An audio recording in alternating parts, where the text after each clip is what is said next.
اگر کسی نے قربانی کا گوشت اپنے پاس رکھا تھا اس کے پاس، اب کسی شادی کی تقریب کے اندر وہ چاہتا ہے کہ اس کو پکا لیا جائے، تو کیا اس طرح کی کسی تقریب میں قربانی کا گوشت پکایا جا سکتا ہے؟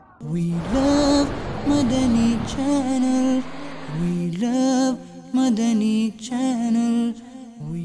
قربانی کا جو گوشت ہے اس کے بارے میں حکم شرع استحبابی طور پہ یہ ہے کہ اس کے 3 حصے کیے جائیں۔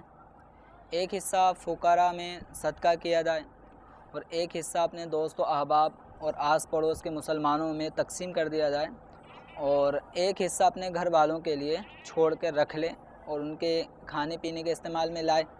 تو یہ 3 حصے کرنا یہ ایک مستحب عمل ہے، لیکن اس بات کی بھی شرعاً اجازت ہے کہ اگر کوئی جانور ذبح کرتا ہے اور وہ مکمل سالم بکرے کا گوشت اپنے ڈیپ فریزر میں سنبھال کے رکھتا ہے اور گھر میں استعمال کرتا رہے مہینوں، اس کی بھی اجازت ہے۔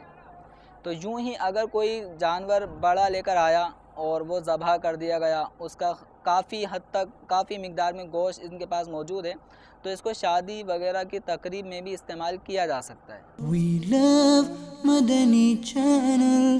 We love Madani Channel. We love Madani Channel. We love Madani Channel.